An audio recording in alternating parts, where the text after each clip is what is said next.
We're going to look at some really important Bible prophecy this morning. And it has everything to do with what's going on right now in our world. And folks, we have every reason to be watching for the return of Jesus Christ in the air for his bride, the church. I hope you are. I hope you are. Most of the world isn't. They have no idea. And it's not because God's word is not going forth. It's because they're turning a deaf ear. Yeah. And will they ever be surprised? But let's begin in Hebrews. Let's go to Hebrews chapter number 11, and we're praying for brother. We're praying for brother Jeremy, who is away from us for a specified period of time, and serving the nation, and another young man, Herberto Carrillo, that we just met one time here at church, and then he received orders like Brother Jeremy, and so we're praying for these men. Then Brother Rick, we're noticing Brother Rick did text me, said he's been blessed with an opportunity, but the opportunity means that for a season we won't see him here. So usually opportunity means a blessing, something good has come his way, but he did ask us to pray, and so I am praying God's will about that opportunity. So it's been just such a blessing and just such a help all the while he's been here. But I have to trust the Lord. I don't always understand what the Lord's doing, but God didn't call me to understand everything he's doing, but just to trust him. So that's what I'll do. Now, in Hebrews chapter 11, and we're going to look at verses 8 and 9.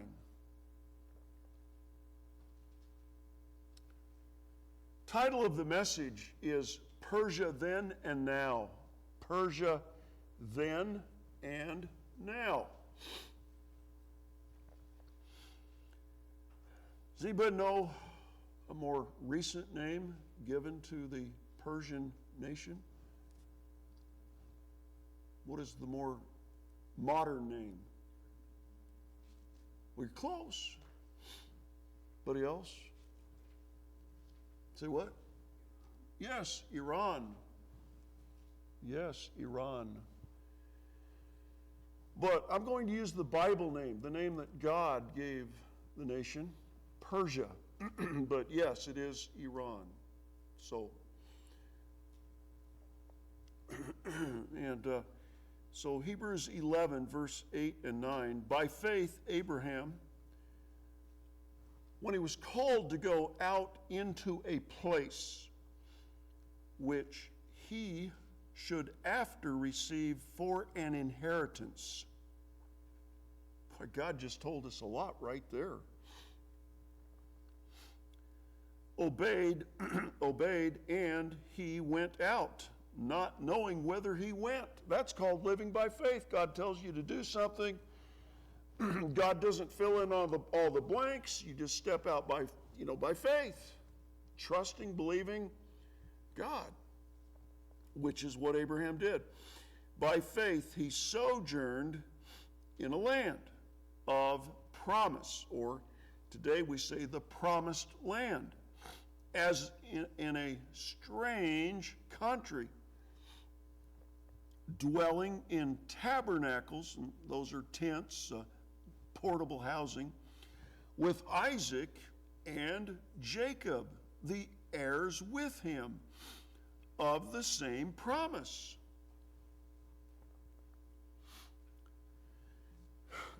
Now, let's go back to Genesis chapter 12. Let's do that, Genesis chapter 12.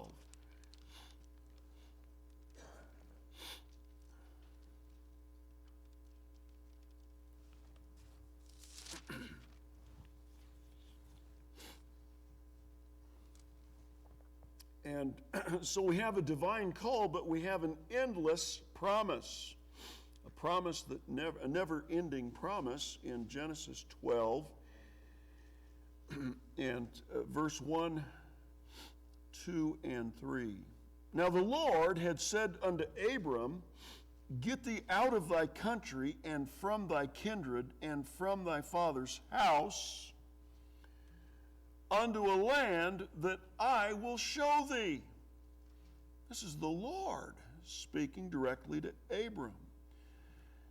And I will make of thee a great nation, and I will bless thee and make thy name great, and thou shalt be a blessing. And I will bless them that bless thee, and curse him that curseth thee, and in thee shall all the families of the earth be blessed. That is a messianic promise. That is God telling Abram that Jesus would come through his family tree, and Jesus is a blessing to all on the earth who will trust and believe in him for the forgiveness of their sins, the salvation of their soul from hell. Jesus is that blessing who would come through the lineage of Abram or Abraham. Now, chapter 13 of Genesis, please. And we're going to look at a gift of land in Genesis chapter 13. And we'll just look at verse 14 through 17, all right? And that's Genesis chapter 13. Now look at this. God, true to his promises, he always is, and the Lord said unto Abram, after that Lot was separated from him, Lift up now thine eyes, and look from the place where thou art, northward, southward, eastward, and westward, and in every direction. For all the land which thou seest, to thee will I give it, and to thy seed, for how long? It's a gift of land. And upon what land or what geographical location was Abram standing when God made him this gift of land? What would we call this land today? Well, we'd say the Promised Land, but let's put the name of a nation to that land. Israel. Who gave Israel that land? God Almighty. There's no ifs, ands, maybes, buts about it. Jehovah God gave all of that land to Israel, to Abram and all of his descendants. Let's go to Esther. Let's find our way to Esther now.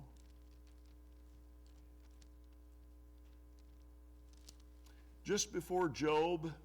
Job is just before Psalms.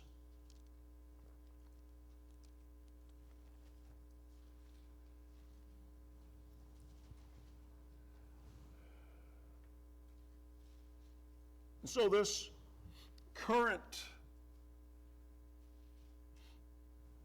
battle, war, that has everything to do with this land is really spiritual warfare between God and Satan.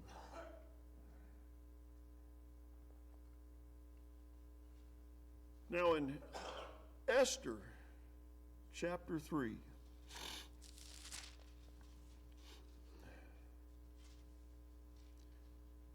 there's a beauty queen who refuses to attend her husband's beauty pageant. She is dethroned because, after all, in the land of Persia, you cannot have a woman disobeying her husband, because that disobedience will spread to all the other women. And so we're going to make an example out of her by dethroning her. Her name is Vashti. And so now there's a search for a replacement. And chapter 2, and a replacement is found. And her name is Esther.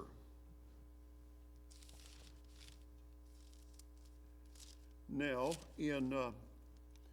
but I do want you to see in verse 3 of chapter 1, in the 3rd year of his reign, he made a feast unto all his princes and his servants, the power of Persia.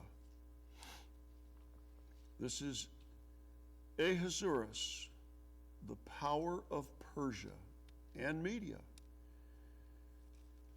The nobles, the princes of the provinces being before him, when he showed the riches of his glorious kingdom and the honor of his excellent majesty many days, even 180 days. 180 days. That's 180 days. This party in Persia, a Persian party. Wow. Now,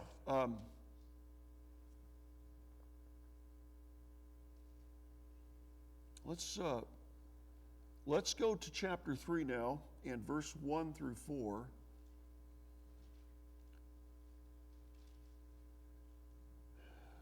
So there's a dethroned queen, there's a search for a new queen, there's a 180-day party in Persia.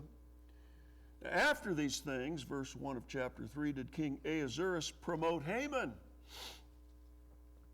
the son of Hammedatha, the Agagite, and advanced him, and set his seat above all the princes that were with him. So Haman is above all the others. And all the king's servants that were in the king's gate bowed and reverenced Haman, for the king had so commanded concerning him. But Mordecai, who is Esther's cousin, who has, because of the death of Esther's parents, has raised Esther. But Mordecai bowed not, nor did him reverence. Then the king's servants, which were in the king's gate, said unto Mordecai, Why transgressest thou the king's commandment? Now it came to pass, when they spake daily unto him, trying to get Mordecai to bow to Haman, to reverence Haman, that he hearkened not unto them, and that they told Haman to see whether Mordecai's matters would stand, for he had told them that he was a Jew. He was a Jew. Wow. Now, let's go to Daniel. We're going to come back to Esther. But as it concerns Persia, so we have a conflict right now, early on in this true Bible account, between a Persian and a Jew. Today we would say between an Iranian and a Jew. But it's spiritual, and I want you to see this. This goes beyond. This transcends just human activity. Oh, no. No. What was going on then, what is going on right now, it has everything to do with spiritual warfare. And to help us with that, if you would, please join me in Daniel chapter 10. Daniel chapter 10.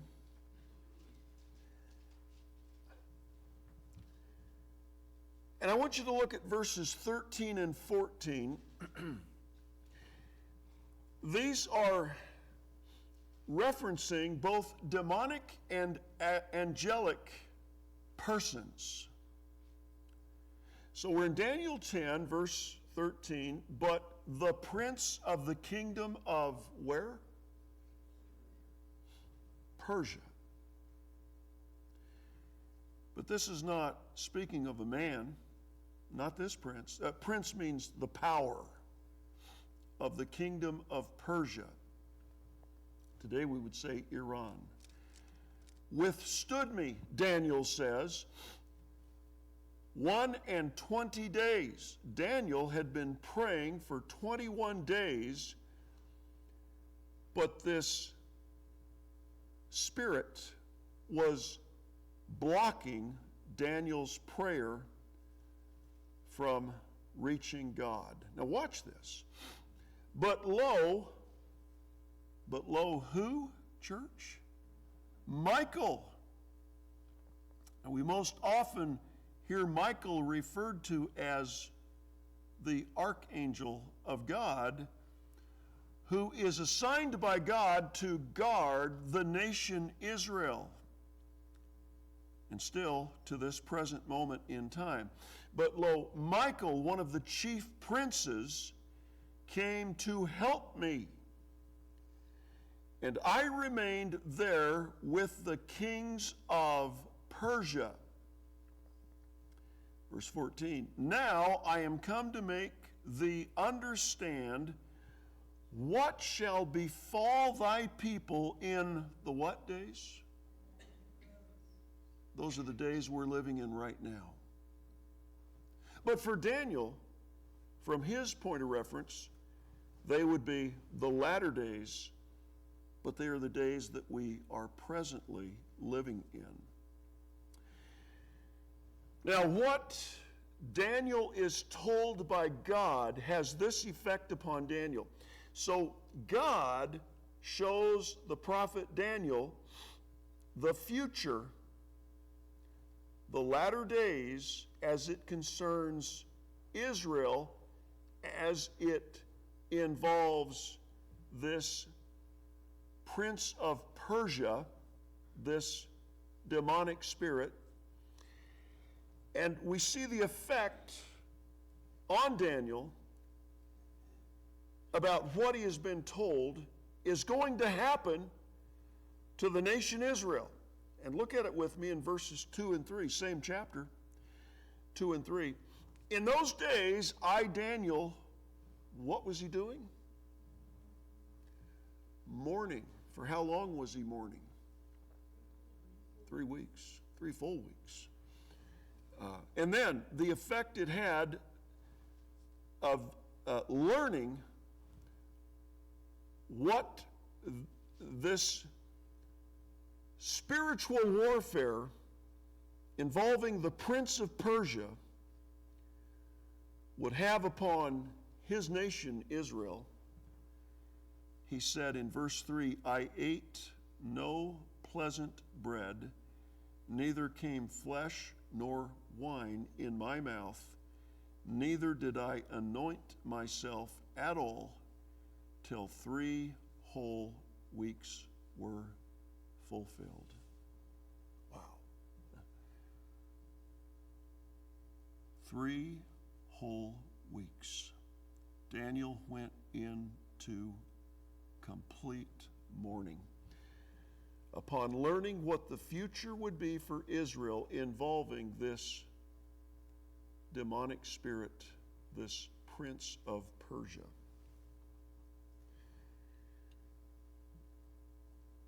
And Daniel was shown this in 536 BC, what would happen to Israel. Israel became a nation in 1948 after being dispersed throughout the world. And the latter days began when Israel became a nation in 1948. And it broke his heart. It absolutely broke his heart. The events of October 7th, this past October 7th, were a part of what God showed Daniel would happen to his people, to the Jews. And so let's go back to Esther chapter 3, shall we?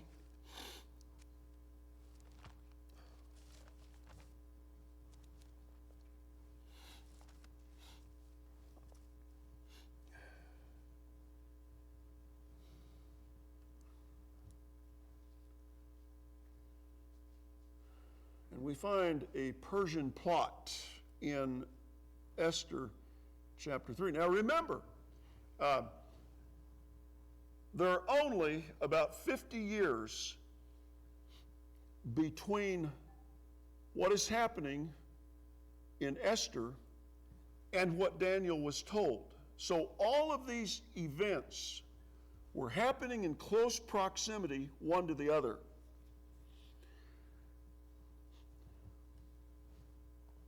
And all of them involving this prince of Persia, this demonic spirit. We wrestle not against flesh and blood, but against spiritual wickedness in high places. And that's exactly what's going on here in our Bible story. That's what's going on in the world right now. Esther chapter 3, verse 8. Now watch. So Mordecai would not bow to Haman. But do you know who Mordecai would bow to? It's the only person Mordecai would bow to. Can anybody tell me? To God. That is the only person Mordecai would bow to, was God. But he wouldn't bow to Haman, the Persian. No, he wouldn't bow to the Persian. And so, and Haman said unto King Ahasuerus, the king of Persia, Look what Haman says to the king. There's a certain people scattered abroad and dispersed among the people in all the provinces of thy kingdom, and their laws are diverse from all people. Well, the Jews go by God's laws, and God's laws are different than all of the laws of the people of the non-Jewish world. He goes on, neither keep they the king's laws, therefore it is not for the king's profit to suffer them. Wow, what did he just say? Well, let's read on in verse 9. If it please the king, let it be written that they may be destroyed. Do you realize what Haman, who is being influenced by this Persian spirit, just said to King Ahasuerus? Haman wants to do what to the Jewish nation? To completely, yes, annihilate them, destroy them. I think it's called genocide.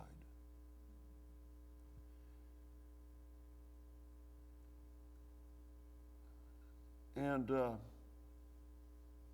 I will pay 10,000 talents of silver to the hands of those that have the charge of the business, to bring it into the king's treasuries. And the king took his ring from his hand and gave it unto Haman, the son of Hammedatha, the Agagite, the Jews' enemy. The Jews' enemy. Yeah. You know, when somebody wants to kill every Jew, yeah, that would be considered an enemy. And the king said unto Haman, the silver is given to thee, the people also, to do with them as it seemeth good to thee. Then were the king's scribes called on the 13th day of the first month, and there was written according to all that Haman had commanded unto the king's lieutenants, to the governors that were over every province, and to the rulers of every people of every province, according to the writing thereof, and to every people after their language. In the name of King Ahasuerus was it written, and sealed with the king's ring. Remember, the law of the Medes and the Persians cannot be changed. And the letters were sent by posts. You know, they had the Pony Express, you know, but the letters were sent by post into all the king's provinces to destroy and kill and to cause to perish all Jews, both young and old, little children and women, and it's all supposed to happen within what framework of time? In one day. Say, it sounds a lot like October 7th to me. Horrific, unimaginable atrocities on October 7th to women, to children, to the elderly, people of all ages. What's driving this? There's a prince in Persia. He's still there. It's Persia then and Persia now. What's driving a nation and the leaders of a nation to have as their manifest, to have as their charter, to have as their reason for being the annihilation of every Jew? What's driving this? What's behind this? You know, the land was given to Israel by whom? God Almighty, Jehovah God. That land is God's, and it's God's to give.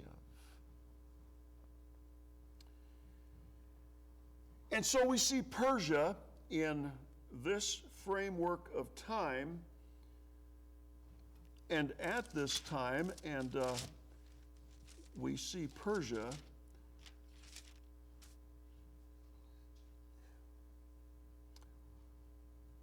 having devised a plan to kill every Jew.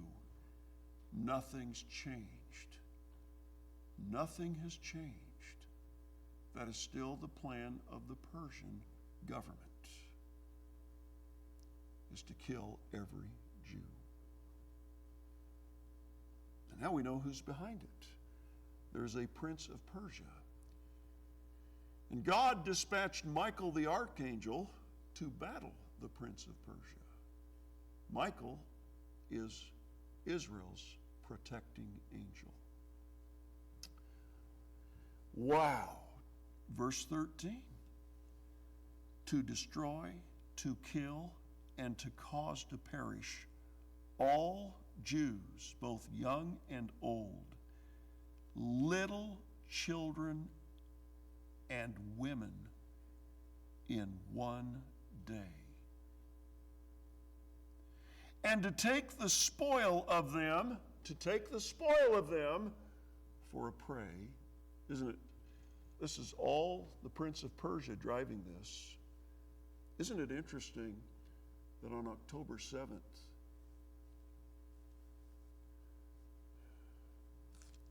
the people came from Gaza, and after all of the murders, all of the killings were done, they came and took the spoil from the houses of the Jews that had been murdered and killed. You see the parallel? You see nothing's changed. In all of this time, nothing has changed. Isn't it just incredible?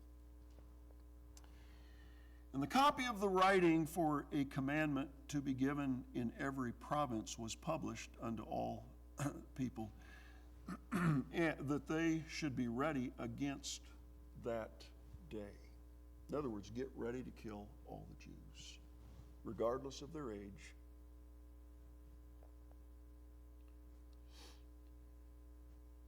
Let's go to chapter 4. A crying cousin.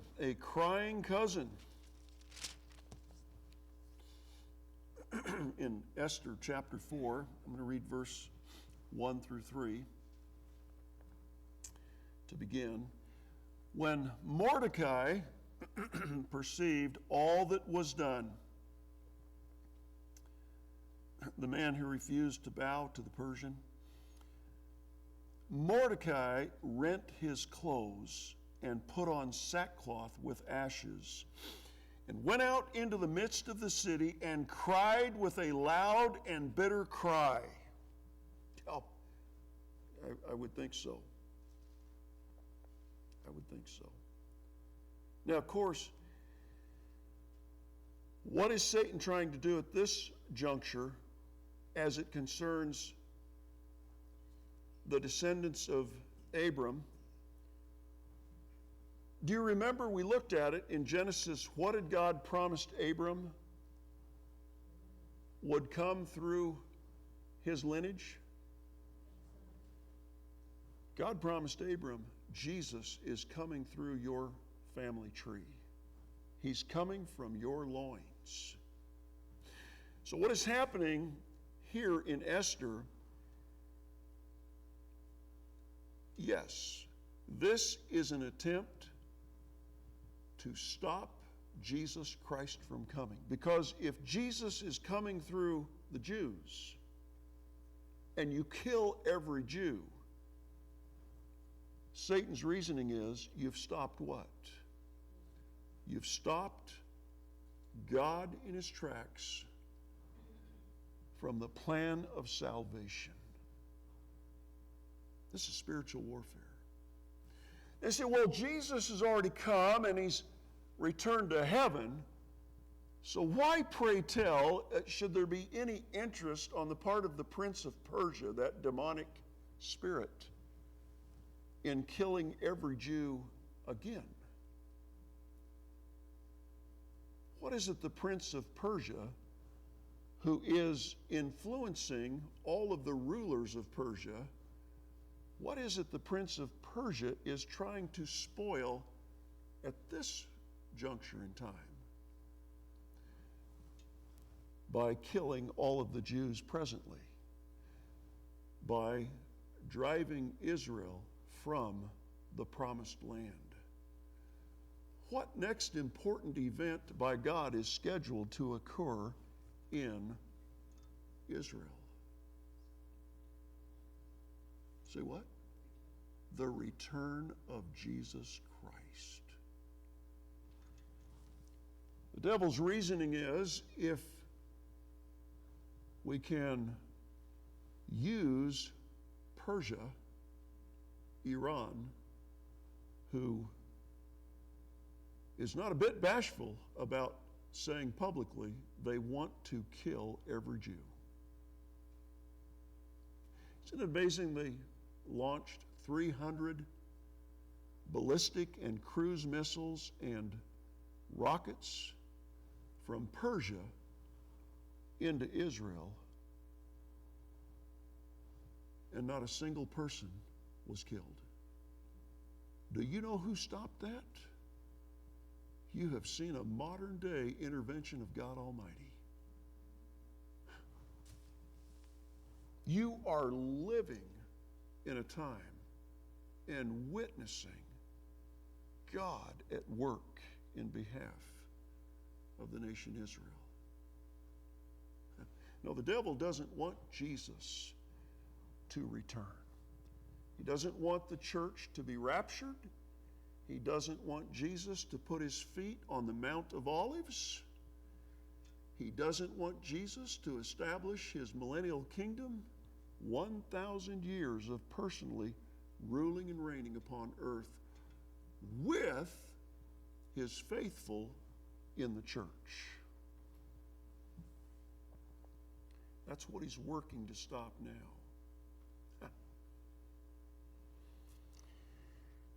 And so we're reading in Esther chapter 4 and verse 2, and came before the king's gate, and Mordecai, here he is, he's crying with a loud, bitter cry. For none might enter into the king's gate clothed with sackcloth. You don't come into the king's presence dressed in sackcloth. And in every province whithersoever the king's commandment and his decree came, there was great mourning among the Jews, and fasting and weeping and wailing. And many lay in sackcloth and ashes, because the Jews had no power of their own to stop this genocide. Verse 8, and also he gave him a copy of the writing of the decree that was given at Shushan, now that's Iran, to destroy them, to show it unto Esther, the new queen, and to declare it unto her, and to charge her that she should go in unto the king to make supplication unto him, to plead with Ahasuerus for the Jewish people. Esther herself being a Jew, for her people. Verse 11, all the king's servants and the people of the king's provinces do know that whosoever, whether man or woman, shall come unto the king into the inner court, who is not called, has not been invited by the king, there is one law of his to put him to death, except such to whom the king shall hold out the golden scepter that he may live. Esther says, but I have not been called to come in unto the king these 30 days. He has not invited me into his presence for 30 days.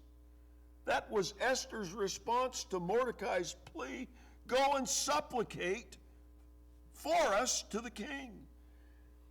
And she says to her cousin, to Mordecai, that I would be imperiling my life. I would be risking my life. He's not invited me for 30 days. And they told to Mordecai Esther's words. Verse 13, then Mordecai commanded to answer Esther. Look what Mordecai says to Esther, the woman he raised. Well, woman now, but raised her as a girl. And probably because her parents were killed during the Babylonian captivity. Nebuchadnezzar there. Think not, he says to his cousin, think not with thyself that thou shalt escape in the king's house more than all the Jews, For if thou altogether holdest thy peace at this time, then shall their enlargement and deliverance arise to the Jews from another place. But thou and thy father's house shall be destroyed. And he goes on to say to Esther, and who knoweth whether thou art come to the kingdom for such a time as this? Mordecai is pleading with Esther, whom he raised, who is now queen, and saying to her, God has positioned you, God has placed you for this time. This is the providence of God. You're the person that God will use to save the entire Jewish nation, whom Christ, Messiah, Savior, is coming through, whom Satan is attempting to destroy. Literally, you're standing between heaven and hell, Esther.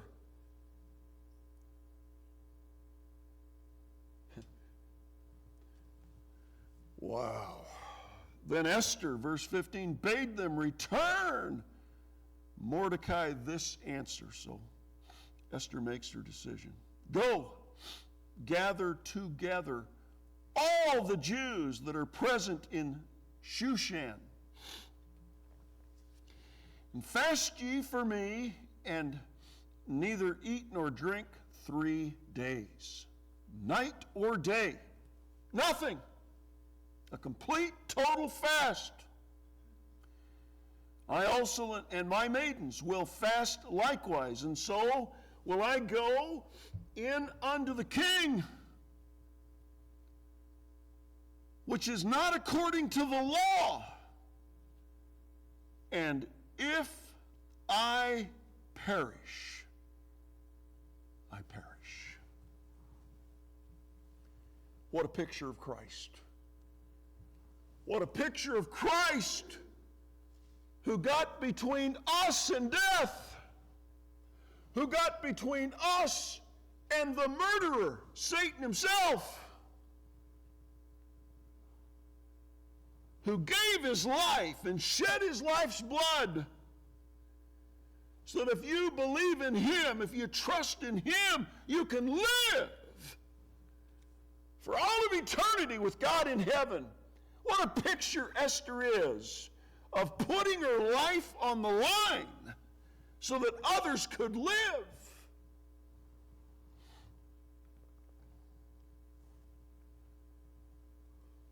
Wow, what a woman of great faith. Yeah. A picture of Christ, willing to risk her life to save others. How amazing. How amazing is that?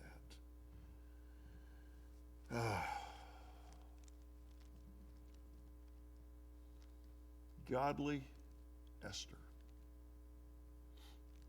putting her life on the line.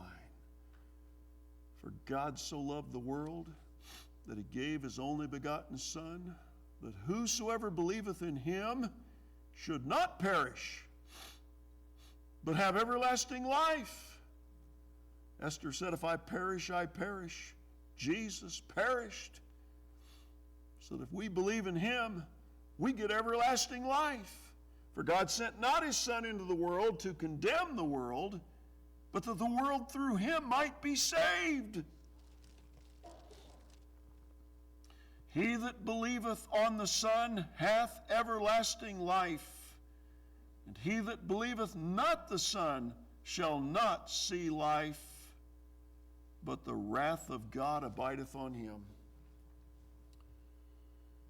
Well, let's meet a happy hangman. A happy hangman. Esther chapter 5. Look at a happy hangman. Here he is, Haman, the happy hangman. Always so happy. In chapter 5, and we're going to look at verse 12, 13, and 14. Haman said moreover, Yea, Esther, the queen, did let no man come in with the king unto the banquet that she had prepared, but myself. He's pretty happy. And tomorrow am I invited unto her also with the king. He's explaining to his family, Haman, to his wife and his relatives, Yet all this availeth me nothing, so long as I see Mordecai the Jew sitting at the king's gate. Then said Zeresh, his wife, Haman's wife, her name is Zeresh, and all his friends unto him. So look what they say to Haman. Let the gallows be made of 50 cubits high. And tomorrow speak thou unto the king that Mordecai may be hanged thereon. Then go thou in merrily with the king unto the banquet. And the thing pleased Haman, and he caused the gallows to be made. A happy hangman. Chapter 6, a national honor bestowed, verse 1. On that night, the night before the banquet, being put on by Esther, the king, he couldn't sleep. Could not the king sleep? And he commanded to bring the book of records of the Chronicles.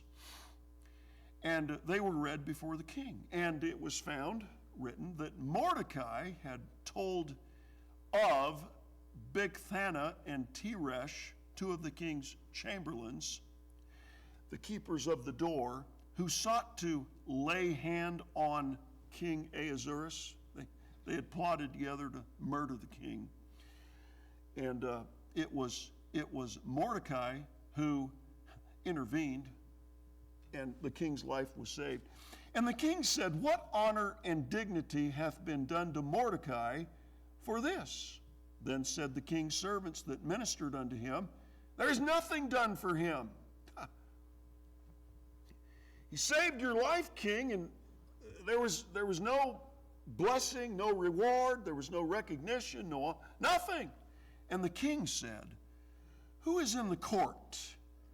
Now, Haman was come into the outward court of the king's house to speak unto the king, remember, to hang Mordecai on the gallows that he had prepared for him. So the king just found out that Mordecai is a national hero for saving his life. At the same time, Haman is coming in to talk to the king about hanging this national hero.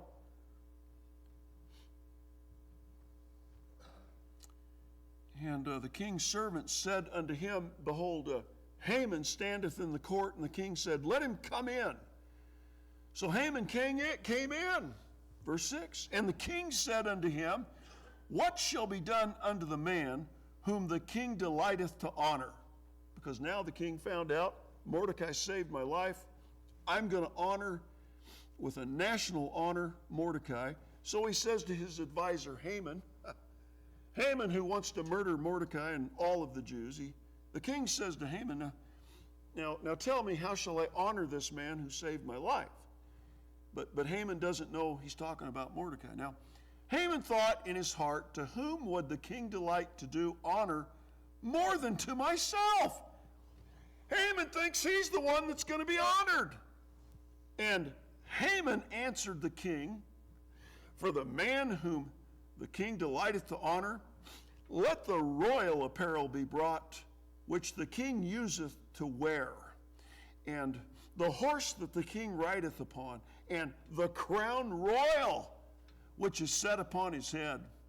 And let this apparel and horse be delivered to the hand of one of the king's most noble princes, that they may array the man withal, whom the king delighteth to honor, and bring him on horseback through the street of the city, and proclaimed before him, thus shall it be done to the man whom the king delighteth to honor. Then the king said to Haman, make haste and take the apparel and the horse, as thou hast said, and do even so to Mordecai, the Jew, that sitteth at the king's gate. Let nothing fail of all thou hast spoken. Let me say it for you. Haman says, I'm feeling sick.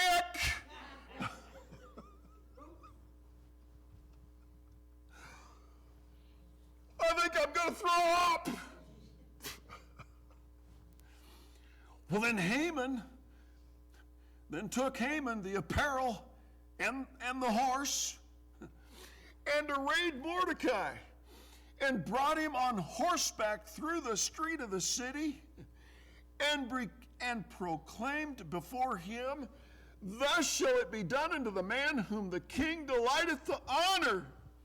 And Mordecai came again to the king's gate, but Haman hasted to his house mourning, and having his head covered. And Haman said to Zeresh his wife, and all his friends, everything that had befallen him. Then said his wise men and Zeresh his wife unto him, if Mordecai be of the seed of the Jews, before whom thou hast begun to fall, thou shalt not prevail against him, but shalt surely fall before him. And while they were yet talking with him, came the king's chamberlains and hasted to bring Haman unto the banquet that Esther had prepared. I mean, it just, wow, look at how this is moving here. And so let's go to chapter 7, and let's begin at verse number 1 to see how this all unfolds. Wow. So the king and Haman came to banquet with Esther the queen. And the king said again unto Esther on the second day at the banquet of wine, what is thy petition, Queen Esther? And it shall be granted thee. And what is thy request? And it shall be performed, even to half of the kingdom. He says, I'll give you half of my kingdom. Then, and I sort of think she had kind of won his heart there. Then Esther the queen answered and said, if I have found favor in thy sight, O king, and if it please the king, let my life be given at my petition, and my people at my request. We are sold, and I and my people to be destroyed, to be slain, and to perish. But if we have been sold for bondmen and bondwomen, sold into slavery, I had held my tongue, and I would have kept my mouth closed. Although the enemy could not countervail the king's damage.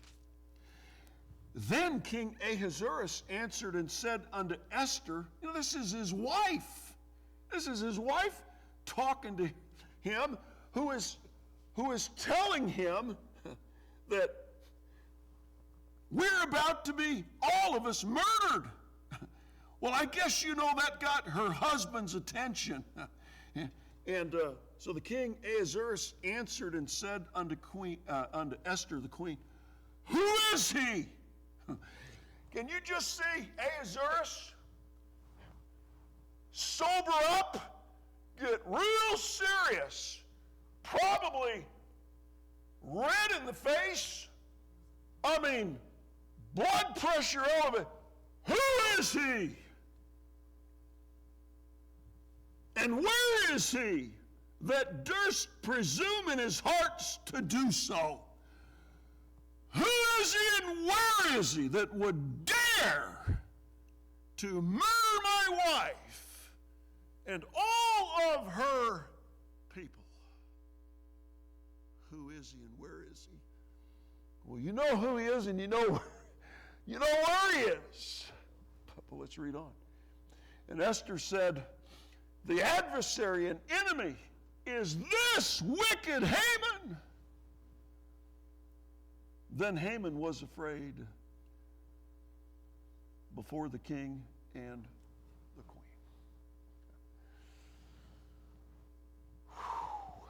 Wow.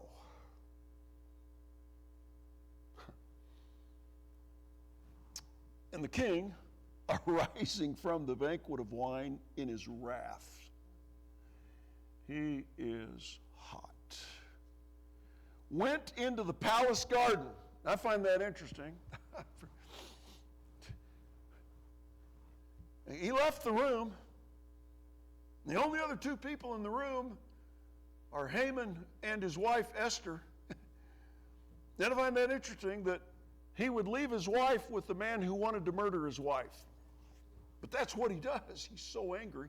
He goes out to the garden. And Haman stood up to make request for his life. Means to beg Esther, the queen, for his life. For he saw that there was evil determined against him by the king. Then the king returned out of the palace garden. Honestly, don't know what he was doing in the garden. I don't think he went out there to smell the roses, but I don't think he went out there to look at how big the squash were. Something's going on in that garden. And look at this. He comes back from the palace garden, and Haman stood up to make request for his life to Esther, the queen, for he saw that there was evil determined against him by the king. Then the king returned out of the palace garden into the place of the banquet wine, and Haman was fallen upon the bed whereon Esther was. I mean, this just gets better and better. Then said the king, are you looking at this in verse 8? Look what the king says. Will he force the queen also before me in the house? What did the king think he was doing with his wife? He thought he walks back into the room and he sees Haman on the bed with his wife, and he thinks Haman is trying to sexually assault his wife. I mean,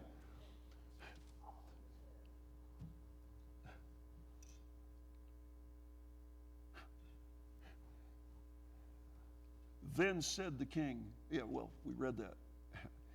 As word went out of the king's mouth, they covered Haman's face. Well, I think the king went to the garden to get the royal guard. And he brought the royal guard back with him from the garden. And they just covered Haman's face. Wow. Verse 9, and Harbona, one of the chamberlains, said before the king, behold, also the gallows, 50 cubits high, that's 75 feet high. That's over 7 stories. Now, why so high? Because Haman's plan was, he wanted a powerful visual of a Jew being hung. 75 feet would get him high enough for the community to see. If you look at archaeology, you look at how high those buildings were back in that day and time. 75 feet would get Haman elevated, and a very powerful visual. This is what we do to Jews. Anyway.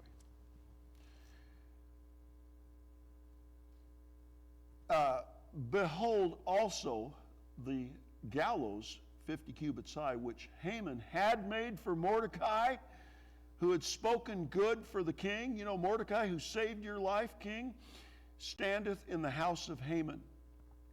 The gallows are at Haman's house. Then the king said,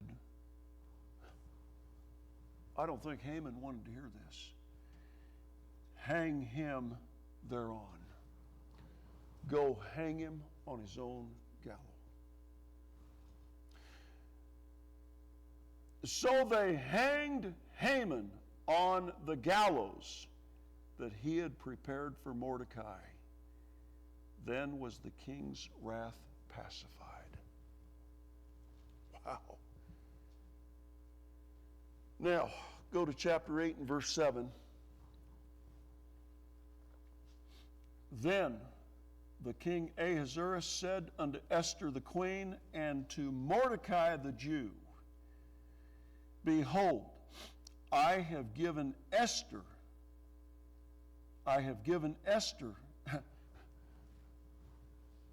the house of Haman. That's her house now. And him that they have hanged upon the gallows, because he laid his hand upon the who? He laid his hand upon the Jews. Now go down to verse 15 and through 17 of chapter 8. And Mordecai went out from the presence of the king in royal apparel of blue and white, and with a great crown of gold. And interestingly enough, the archaeologists have discovered all of these colors that pertain to the royal apparel to the Persian kingdom at this time. All of this has been discovered. It's been found. We're not surprised by that. The Bible is truth. And with a great crown of gold, and with a garment of fine linen and purple, and the city of Shushan rejoiced and was glad. The Jews had light and gladness and joy and honor, and in every province and in every city, whithersoever the king's commandment and his decree came, the Jews had joy and gladness, a feast and a good day, and many of the people of the land became Jews. For the fear of the Jews fell upon them. Now we're going to close it up, and I appreciate, there just isn't time, but we just skimmed the highlights. Go to Ezekiel, the prophet Ezekiel, and we'll be done. Now, that was Persia then. You are living witnesses to what Persia is doing right now. And all of it, then and now, was being led by the prince of Persia, which is a demonic spirit, that Michael the archangel had to come and combat on behalf of the nation Israel. Are you there yet? Ezekiel chapter 38. This is a future look at what is coming in the not too distant future. Here it is. Wow. Ezekiel 38 and verse number 5. This is the confederation that is led by, verse 5. Would you look at the first nation listed in verse 5? Persia. Persia and her alliance with Russia and the other nations mentioned, but isn't it interesting, including Turkey, Armenia, Tunisia, Algeria, which are all parts of Libya. Wow.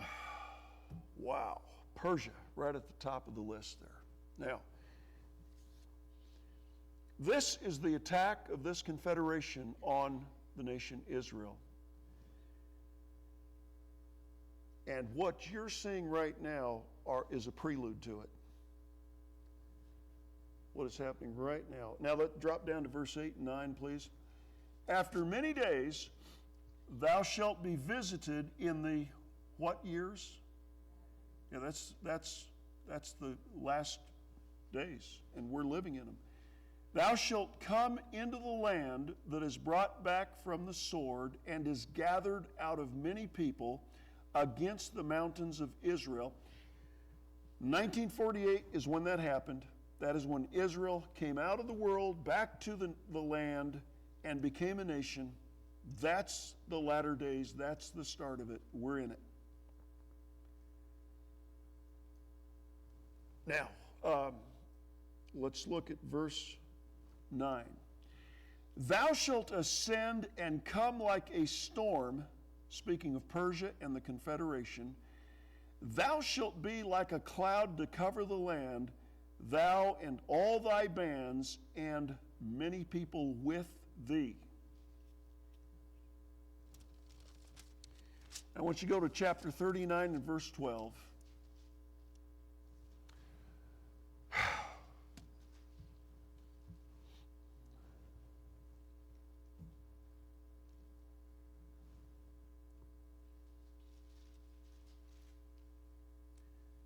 Are you there? 39:12. What will the outcome of this battle be?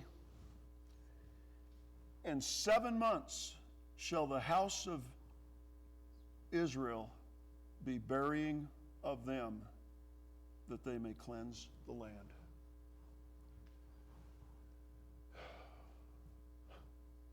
It's going to take Israel, even with all of the modern technology, 7 months to bury the dead from Persia, Russia, all of those surrounding nations, the kings of the East, China. The Euphrates River is dried up. Isn't that interesting? And that's the way of the kings of the East, to come into Israel. So many incredible things happening right now. Now I'm going to close it where we started, and that was back in Genesis chapter 12. You are witnessing the prelude to the great tribulation right now on planet Earth, as it concerns Israel, as it concerns the rapture, the return of Christ, the beginning of the great tribulation. This generation, are witnesses to the prelude of it all. Genesis chapter 12 and verse 1, 2, and 3. Now the Lord said unto Abram, get thee out of thy country, and from thy kindred, and from thy father's house, unto a land that I will show thee. And I will make thee a great nation, and I will bless thee, and make thy name great, and thou shalt be a blessing. Now watch this. I will bless them that bless thee. God says, and curse him that curseth thee. And in thee shall all the families of the earth be blessed. You be careful about what you think and what you say and what you do with regard to the nation Israel. You curse them, God says, I will curse you. God says, you bless them, and God says, I will bless you. You be careful about how you treat this nation. It is through that nation that our Son, Jesus Christ, came. Our Savior, God's only begotten Son, came through the family tree of Abraham. And we are to pray for the peace of Israel. Jesus is coming. And you are witnessing the prelude of the Great Tribulation. It's happening in front of your very eyes. Not a date setter. I don't have a date. So what does that mean? It means we need to live every single day as that is the day that Jesus Christ is coming. And if you'll do that, you won't have to be ashamed when he does come.